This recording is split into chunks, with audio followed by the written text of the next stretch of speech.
तो आज देखो, जैसे कि हम लोग ऑब्जेक्टिव का एक सीरीज़ कर रहे हैं, तो उसी सीरीज़ को कंटिन्यू करते हुए आज हम करने वाले हैं लीनियर इक्वेशंस इन 2 वेरिएबल्स के, ठीक है।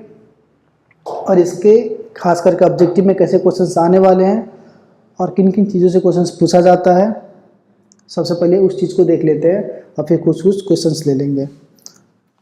आज ज़्यादा से ज़्यादा 8 से 10 क्वेश्चंस लेंगे बस। तो जब भी इक्वेशंस की बात होगी, जब भी इक्वेशंस की बात होगी तो तुमसे दो चीज़ें पूछा जाएगा। एक तो क्या सॉल्यूशन पॉसिबल है, सॉल्यूशन पॉसिबल है या फिर सॉल्यूशन पॉसिबल नहीं है। और जिसका सॉल्यूशन पॉसिबल होता है, इसका मतलब कि जो दो इक्वेशन को सॉल्व करने के बाद वैल्यूज आते हैं, चाहे कितने ही वैल्यूज आए, राइट, तो उससे हम लोग कहते हैं कॉन्सिस्टेंट। कॉन्सिस्टेंट। अगर वैल्यू नहीं आ रहा है, आंसर नहीं आ रहा है, तो उसे क्या कहते हैं, इनकॉन्सिस्टेंट।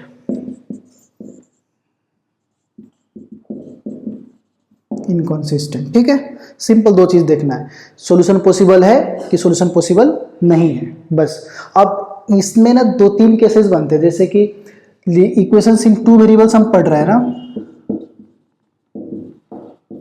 इक्वेशंस इन 2 वेरिएबल्स पढ़ रहे हैं, तो 2 वेरिएबल्स को सॉल्व करने के लिए हमारे पास कितने इक्वेशंस चाहिए, 2 इक्वेशन चाहिए, ये तो कंफर्म है। अब लीनियर इक्वेशन को स्टैंडर्ड तरीके में कैसे लिखते हैं, ax plus by plus C is equals to 0, ये एनर्जी मैटर। अब अगर मेरे पास 2 इक्वेशन है तो मैं 2 इक्वेशन को कैसे लिखूंगा, a1x plus b1y plus c1 is equals to 0, या कुछ और भी है, यही है ना। और दूसरा इक्वेशन मेरा क्या हो जाएगा, a2x plus b2y plus c2 is equals to 0। बस इतना ही सा कहानी है।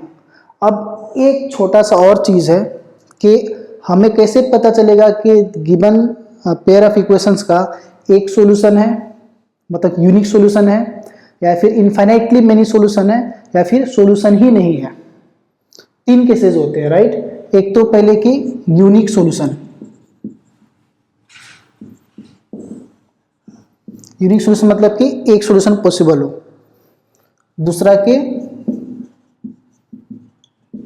इनफाइनाइट मेनी सॉल्यूशन, ठीक है। और एक तीसरा क्या है, नो सॉल्यूशन, मतलब कोई सॉल्यूशन ही पॉसिबल नहीं है। समझ में आ रहा बात। तो कॉन्सिस्टेंट में क्या था कि सॉल्यूशन आना चाहिए, मतलब कि ये दोनों चीजें किस में आ जाएंगे, कॉन्सिस्टेंट में, चाहे इनफाइनाइटली मेनी सॉल्यूशन हो या फिर सॉल्यूशन हो, यूनिक सॉल्यूशन हो, ये दोनों क्या कहलाएंगे, कॉन्सिस्टेंट। और नो सॉल्यूशन वाला क्या हो जाएगा, ये इनकॉन्सिस्टेंट हो जाएगा। तो unique solution, infinite many solution और नो सॉल्यूशन, मतलब कि इसको हम लोग बोलते हैं पैरेलल लाइंस, इसको क्या बोलते हैं, पैरेलल लाइंस। और इनफाइनाइट मेनी सॉल्यूशन मतलब इसको बोलते हैं कोइंसिडेंस लाइन, कोइंसिडेंट लाइंस, ठीक है। और यूनिक सॉल्यूशन मतलब कि लाइंस इंटरसेक्ट इच अदर, ठीक है। लाइंस क्या करेगा, दूसरे को इंटरसेक्ट करेगा।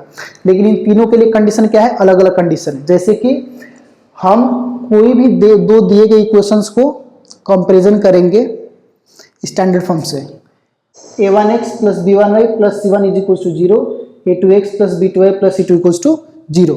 इससे कंपैरिजन करेंगे तो हमारे पास क्या निकल जाएगा, a1 a2 पता चल जाएगा, b1 b2 पता चल जाएगा, c1 c2 पता चल जाएगा, है कि नहीं। जब ये पता चल जाएगा तो हम क्या करेंगे, a1 upon a2 is equals to b1 upon b2, ठीक है। और ये अगर नॉट इक्वल्स टू हुआ, अगर ये नॉट इक्वल्स टू हुआ तो ये क्या हो जाएगा, लाइंस इंटरसेक्ट ईच अदर। इसके अलावा कुछ चेक करने की जरूरत ही नहीं है। अगर a1 upon a2 not equals to b1 upon b2 हो गया, तो इसका मतलब क्या है कि लाइंस इंटरसेक्ट ईच अदर, मतलब कि यूनिक सॉल्यूशन पॉसिबल है। समझ में आ रहा है क्या, ध्यान से सुनना, a1 upon a2 not equals to b1 upon b2, ठीक है। ये रहा तो यूनिक सॉल्यूशन। अगर कोइंसिडेंट होना है तो a1 upon a2 is equals to b1 upon b2 is equals to c1 upon c2, तीनों ही बराबर होने चाहिए। अगर कोइंसिडेंट होना है तो क्या होना चाहिए, तीनों ही बराबर होना चाहिए। अगर नो सॉल्यूशंस पॉसिबल, मतलब कि कोई सॉल्यूशन ही नहीं है, पैरेलल है, तो क्या हो जाएगा, a1/a2 is equals to b1/b2 is not equals to c1/c2। ठीक है, इतने केस से हो जाएंगे। और हमारे पास कोई भी दो इक्वेशन को सॉल्व करने के लिए कितने मेथड है, दो मेथड हमने पढ़े हुए हैं। पहला क्या है, एलिमिनेशन मेथड, एलिमिनेशन मेथड, और अगला क्या है, सब्स्टिट्यूशन मेथड।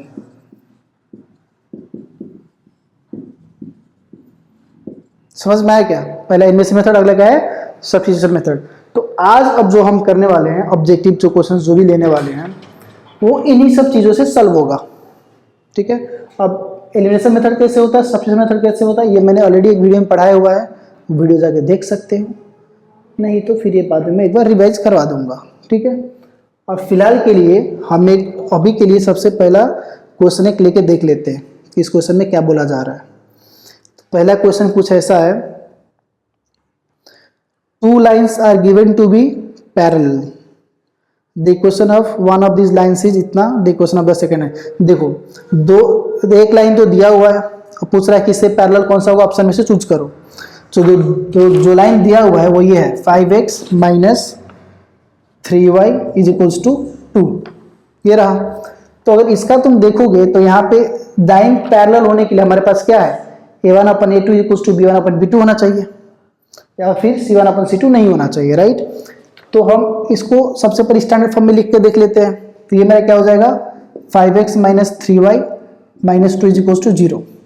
तो ये मेरा इक्वेशन 1 हो गया, मतलब कि ये a1, ये b1 और ये c1।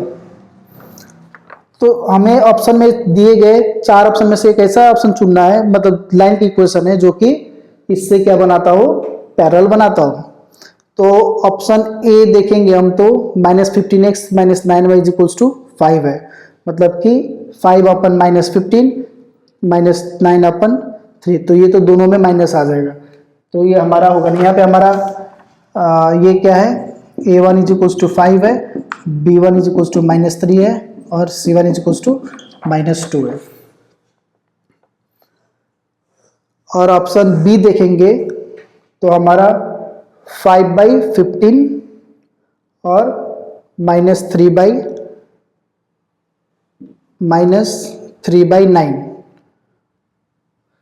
तो 5/15 और -3/9, एक तरफ पॉजिटिव हो गया, एक तरफ नेगेटिव हो गया, तो ये भी काम नहीं चलेगा।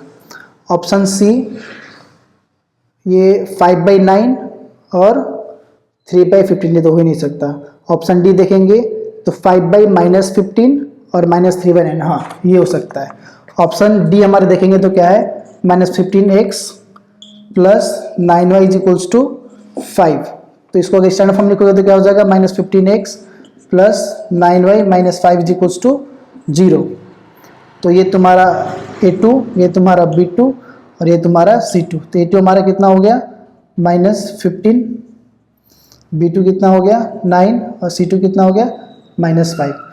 तो अगर इसको एक बार चेक करके देख लो, 5/-15 और ये क्या है, a1/a2 b1/b2 करके देख लो, b1 कितना है -3 और b2 कितना है 9, तो 3 3 जा -1/3 और 5 3 जा, तो ये भी -1/3। तो a1/a2 और b1/b2 दोनों तो मैच कर गया, a1/a2 is equals to b1/b2 हमारा हो गया। और c1/c2 कितना है, c1/c2 -2/-5, माइनस कैंसिल, 2/5 है, मतलब कि 2/5 है, जो कि c1/c2 हमारा बराबर नहीं हो रहा है b1/b2 और a1/a2 से। तो ये लाइन क्या हो गया, पैरेलल का, मतलब कि हमारा ऑप्शन डी क्या है, करेक्ट है। अब इतना करने की जरूरत नहीं, ये तो मैं समझा रहा हूँ इसलिए मैंने इतना किया, ठीक है। बाकी तुम एग्जाम में बस देख सकते हो कि कौन सा इक्वल हो रहा है और कौन सा नहीं हो रहा। नेक्स्ट क्वेश्चन ले लेते हैं। और अगला क्वेश्चन में कुछ ऐसा है, इसमें बोला जा रहा है, एक इक्वेशन दिया हुआ है और दूसरा इक्वेशन दिया है, तो पूछा जा रहा है कि x + y का वैल्यू क्या होगा। अब इक्वेशन को ना हमेशा सॉल्व करने की जरूरत नहीं होती है, थोड़ा सा ट्रिक भी लगाना होता है। जैसे इस क्वेश्चन को देख लो, इस क्वेश्चन में क्या दिया हुआ है, A x plus B Y is equals to A square minus B square and B x plus A Y is equals to 0। जैसे कि यहाँ पे देखो इस क्वेश्चन में है A x plus B Y is equals to A square minus B square, और अगला है B x plus A Y is equals to 0। ये क्वेश्चन 1, ये क्वेश्चन 2। अब इस क्वेश्चन को सॉल्व करना है। अगर हम ट्रेडिशनल मेथड से जाएंगे, मतलब कि एलिमिनेशन मेथड और सब्स्टिट्यूशन मेथड से जाएंगे, तो ये बहुत ज़्यादा टफ हो सकता है। और हमसे पूछा गया है, किस चीज़ का वैल्यू पूछा गया है, एक्स प्लस वाई का वैल्यू क्या होगा, ये पूछा गया है। तो एक तो तरीका ये है कि इन दोनों मेथड में से किसी एक मेथड का यूज करके एक्स और वाई का वैल्यू निकालो, फिर X plus Y equals to कितना होता है उसको ऐड करके ऑप्शन में टिक करो, राइट। लेकिन हम उतना नहीं करेंगे, हम थोड़ा सा इजी तरीका ढूंढेंगे। इजी तरीका को ये हो सकता है कि इन दोनों इक्वेशन को हमें क्या करना है, ऐड करना है। Add 1 and 2। जब 1 एंड 2 को ऐड करोगे तो क्या हो जाएगा, A x plus B Y plus B x plus A Y is equals to A square minus B square plus 0, तो वही हो गया, राइट। इधर वाले को मैंने ऐड कर दिया, फिर इधर वाले को भी ऐड कर दिया, ठीक है भाई। तो ए और ए वाले को एक साथ रख दो, तो a x plus A y हो गया, और ये plus B x plus B y हो गया, ठीक है। अरेंज कर दिया मैंने। ये कितना हो गया, ए स्क्वायर माइनस बी स्क्वायर। तो यहाँ से क्या आ जाएगा, ए कॉमन आ गया, बचा क्या, एक्स प्लस वाई, प्लस यहाँ से क्या कॉमन आ जाएगा, बी कॉमन आ जाएगा, बचा क्या, एक्स प्लस वाई। और a square minus B square को हम क्या लिख सकते हैं भाई, a plus b a minus b, a plus b और ए माइनस बी हम लिख सकते, नहीं लिख सकते, ये तो फॉर्मूला है ना A square minus B square का। A square minus B square equals to क्या होता है, A plus B multiply A minus B. तो यहाँ से अब इन दोनों में देखो फिर एक्स प्लस वाई कॉमन है कि नहीं है, तो मैंने एक्स प्लस वाई कॉमन ले लिया। इधर क्या बच गया, ए प्लस बी बच गया। इधर क्या निकला था हमारा, ए प्लस बी और ए माइनस बी। अब देखो तो ए प्लस बी कैंसिल हो गया, तो एक्स प्लस वाई मेरा क्या आ गया, ए माइनस बी। अब देखो ऑप्शन सी हमारा करेक्ट हो गया, इतना सिंपली, वैल्यू निकालने की जरूरत ही नहीं पड़ी। अब क्वेश्चन नंबर 3 देखो। क्वेश्चन नंबर 3 में बोला जा रहा है the point of intersection of the line represented by, एक लाइन का इक्वेशन दिया हुआ है, ठीक है। अब बोला जा रहा है कि ये y एक्सिस के साथ इंटरसेक्ट करेगा, तो बताओ किस कोऑर्डिनेट पे इंटरसेक्ट कर रहा होगा ये। अब जब भी हम y एक्सिस की बात करते हैं ना भाई, अब ये सबसे एकदम एक जरूरी चीज है कि जब भी ऐसा क्वेश्चन आता है, अगर बोल देगा x एक्सिस या y एक्सिस के साथ कोई लाइन इंटरसेक्ट कर रहा है, x एक्सिस करने का मतलब क्या है, ये है ना x एक्सिस, और ये क्या हो गया y एक्सिस। तो एक चीज हमेशा याद रखना, जब भी क्वेश्चन में x एक्सिस बोलेगा मतलब कि हमारा y इज इक्वल टू क्या लेना है, 0 लेना है। x एक्सिस मतलब y इज इक्वल टू कितना लेना है, 0 लेना है। और अगर y एक्सिस बोलेगा तो x इक्वल टू क्या लेना है, 0 लेना है, बस। y इक्वल टू 0 मतलब x axis, x equal to 0 मतलब y एक्सिस। तो क्वेश्चन अब सिंपल हो गया। क्वेश्चन में ये बोला जा रहा है the point of intersection of the line represented by, एक लाइन दिया है ना, तो 3x minus y is equal to 3। तो x इक्वल टू हमें क्या पुट करना है, 0, फिर तो 3 इंटू 0 हो गया, minus y is equal to 3, तो ये 0 हटाओ, minus y is equal to 3, y is equal to minus 3, y equal to minus 3 आया और x इक्वल टू 0 है, तो हमारा क्या हो जाएगा ऑप्शन, ऑप्शन ए 0, माइनस 3, ठीक है जी। ये क्लियर हुआ।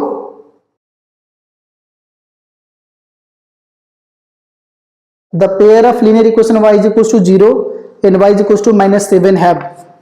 अब y equals to 0 और y is equals to minus 7 की बात कर रहा है। अब इस क्वेश्चन को सॉल्व करने की जरूरत नहीं है, क्योंकि y is equals to 0 मतलब तो ये हो गया है ना, y is equals to 0 और y is equals to minus 7 मतलब कि ऐसा, यहाँ पे y is equals to minus 7। तो ये दोनों लाइन क्या हो जाते हैं, एक दूसरे के पैरेलल हो जाते हैं। जब भी पैरेलल होगा तो कितने सॉल्यूशन पॉसिबल है,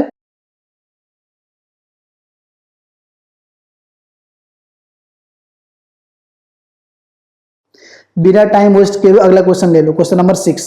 अब यहाँ पे 2 इक्वेशन दिया हुआ है और तुमसे एक्स और वाई का वैल्यू पूछा जा रहा है, मतलब कि इन दोनों इक्वेशन को सेटिस्फाई करने वाला एक्स और वाई का हमें वैल्यू बताना है, ठीक है ना। तो पहला इक्वेशन तो है हमारा 32x plus 33y is equals to 34, ये इक्वेशन 1 हो गया। अब अगला इक्वेशन है 33x plus 32y is equals to 31, equation 2। अब नंबर्स देखने में बड़े बड़े लगते हैं, लग रहे हैं ना, तो जब भी नंबर्स तुमको ऐसे बड़े बड़े लगे तो एक चीज का हमेशा ध्यान रखना कि हमें एक बार इनको ऐड करना होगा और एक बार सबट्रैक्ट करना होगा, सो दैट क्या हो जाएंगे, क्वेश्चंस इजी हो जाएगा। अब एडिशन और सबट्रैक्शन ही करना हो, कैसे पता चलेगा, तो देखना जरा, ये एक्स अल्टरनेट एक्स और वाई ना सेम होंगे, जैसे कि यहाँ का एक्स के साथ 32 और यहाँ का वाई के साथ 32, यहाँ पे एक्स के साथ 33, यहाँ पे वाई के साथ 33, तो अल्टरनेट सिंबल दिख रहा है कि नहीं दिख रहा है, इसका मतलब एक बार ऐड कर दो, एक बार सबट्रैक्ट कर दो। एडिंग 1 and 2 वी गेट, जब भी हम 1 और 2 ऐड करेंगे तो क्या मिलेगा मेरा, इन दोनों को ऐड करूंगा तो कितना हो जाएगा, ये 65x हुआ कि नहीं हुआ, और इन दोनों को ऐड करूंगा तो कितना हो जाएगा 65y इज इक्वल टू, इन दोनों को ऐड करूंगा तो कितना हो जाएगा 65। अब 65 कॉमन ले लूंगा तो क्या बचेगा 65x plus y is equal to 65, तो ये कैंसिल हो जाएगा, x plus y is equal to 1, equation 3 देखो तो कितना आसान हो गया।